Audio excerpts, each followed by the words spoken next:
We're about to leap before glories. You see, because the next story is the Sneetches and Other Stories.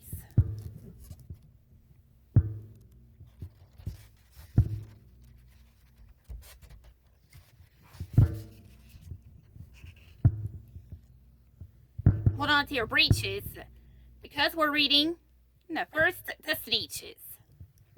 Now, the star-belly Sneetches had bellies with stars. The plain-belly Sneetches had none upon theirs. Those stars weren't so big.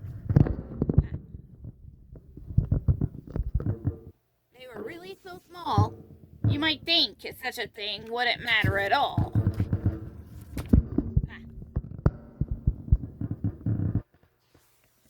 Need to keep this thing steady, otherwise we'll have the video ready.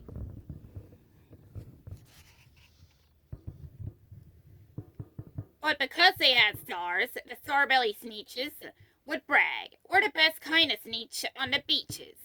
With their snoots in the air, they would sniff and they snort with their snoots in the... well, it had nothing to do with the plain belly sort. And whenever they met some, when they were out walking, they'd hike right on past them without even talking. When the star-belly children went out to play ball, could a plain belly get in the game? Not at all. You could only play if your bellies had stars, and the plain belly children had none upon theirs. When the star-belly Sneetches had Frankfurter roasts, or picnics at parties, or marshmallow toasts, they never invited the plain belly Sneetches. They let them out cold, in the dark at the beaches. They kept them away, never let them come near, and that's how they treated them year after year. Then one day it seems, while the plain belly Sneetches were moping and doping alone on the beaches, just sitting there wishing their bellies and stars, a stranger zipped up in the strangest of cars. My friends, he announced in a voice clear and keen, my name is Sylvester McMonkey McBean. And I heard of your troubles, I've heard you're unhappy. But I can fix that up. I know fix it up, chappie. I come here to help you. I have what you need.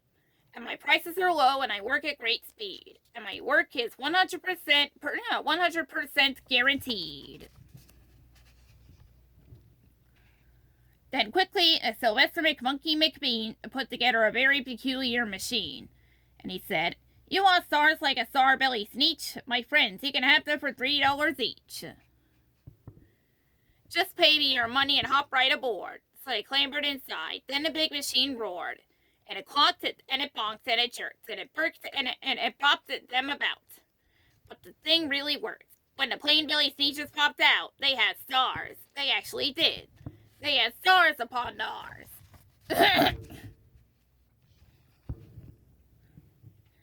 Then they yelled at the ones who had stars at the start.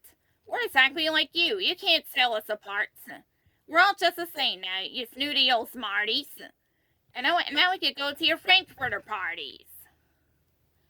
Good grief, groaned the ones who had stars at the first. We're still the best of Sneetches, and they are the worst. But now how in the world will we know? They all frowned. Which kind is what, or the other way around? Then up came McBean with a very sly wink, and he said, things are not quite as bad as you think. So you don't know who's who. That is perfectly true. But come with me, friends, so you know what I'll do. I'll make you again the best Sneetches on beaches, and all it will cost you is $10 each. Belly stars are no longer in style, said McBean. What you need is a trip through the My Star Off machine. This wondrous contraption will take off your stars so you won't look like Sneetches who have them on theirs. And that handy machine, working very precisely, removes all the stars from their tummies quite nicely.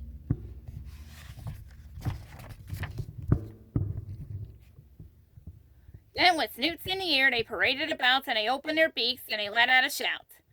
We know who is who, now there isn't a doubt. The best kind of Sneetches are Sneetches without. Then of course those with stars all got frightfully mad.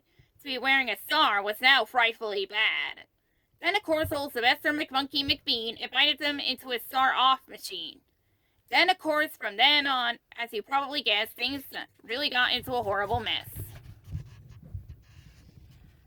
All the rest of that day on those wild screaming beaches, the fix-it-up chappie kept fixing up sneetches.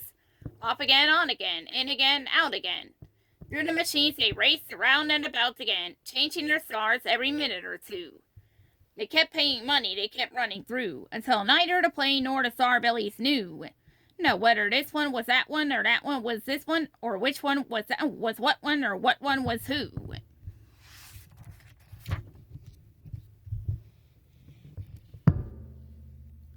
Then, when every last cent of their money was spent, the fix-it-up chappie packed up and he went. And he laughed as he drove in his car up the beach. They never will learn. No, you can't teach a sneetch.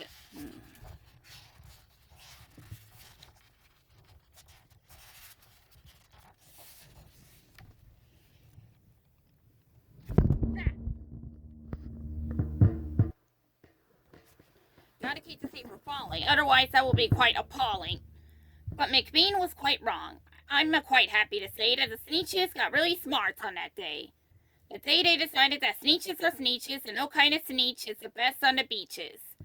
That day all the sneetches forgot about stars, whether they had one or not, upon ours.